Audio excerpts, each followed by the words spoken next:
दोस्तों, कानून शहादत 1984 का आर्टिकल नंबर 21 जो भी मुहर्रक होते हैं किसी भी चीज के इफेक्ट्स या आफ्टर इफेक्ट्स पे बात करता है। मतलब किसी चीज के किसी जो है वाक़या तनकीह तलब उससे मुताल्लिक या मुतल्लका वाक़े से मुताल्लिक कोई भी चीज जो उसके वजह बने, जो उसकी काज बने, वो भी शहादत की कंसिडरेशंस में आएगी। मतलब जो मुहर्रक तैयारी साबका बाद में कोई तर्ज अमल हो, मतलब इसको अंग्रेजी में कहते हैं मोटिव प्रिपरेशन प्रीवियस और सब्सटेंस कंडक्ट, प्रीवियस और सब्सिक्वेंट कंडक्ट, या पहला या बाद का अगर कोई उसकी वजह बने।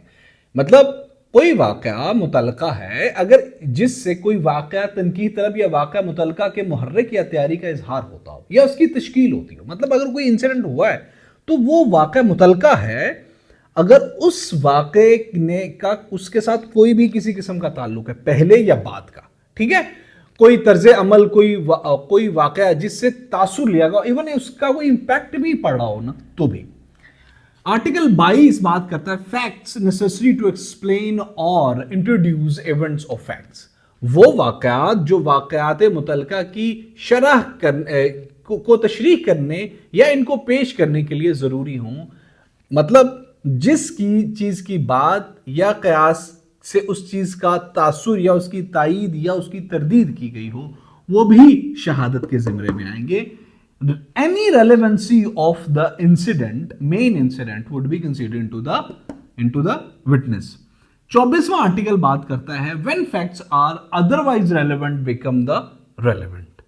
अगर इसका देख लें, कब ऐसे वाक़या जो बसूरत देगर वाक़यात मुतल्लका ना हों वाक़यात मुतल्लका हो जाते हैं। वो कब ऐसा होता है?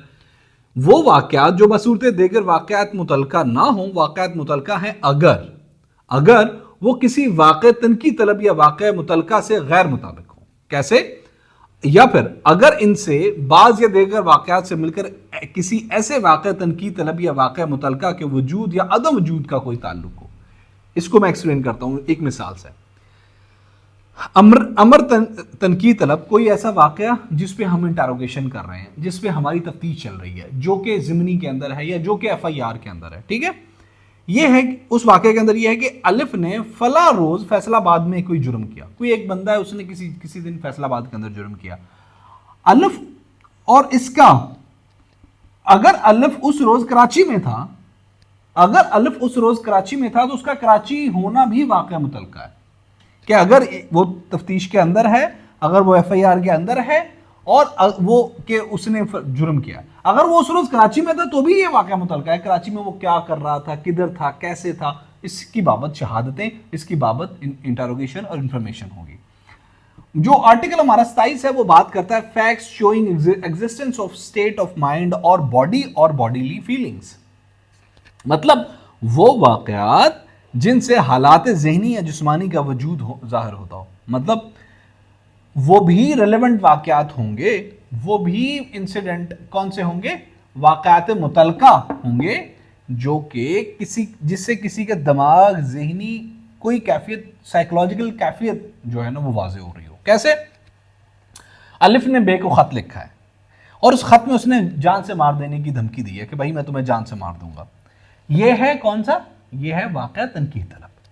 ये वाक़या मुतल्लका है कि वाक़या मुतल्लका क्या है कि उससे पहले खतूत जो अलिफ ने बे को या बे ने अलिफ को भेजे हैं उनकी भी इंटरोगेशन होनी, उसकी बाबत अगर कोई इंफॉर्मेशन रिक्वायर्ड है, कोई शहादत रिक्वायर्ड है, कोई किसी किस्म की इंफॉर्मेशन रिक्वायर्ड है, तो this would be also part of the witness. ठीक है, इसको भी कंसीडर किया जाएगा उस विटनेस के लिए कि जो अलिफ ने FIR तो ये है कि भाई जो मेन मुद्दा वो ये है कि अलिफ ने बे को जान से मारने की धमकी दी है। ठीक है, अब उससे पहले जो अलिफ ने बे को खतूत भेजे थे, भाई मेरे पैसे दे दो या कोई मसला, या बे ने अलिफ को खत भेजा हो कि भाई मैं तुम्हें मार दूंगा, उसकी बाबत भी इंफॉर्मेशन होनी लाजमी है। ये हमारा कानून आर्टिकल 27 ऑफ कानून शहादत बात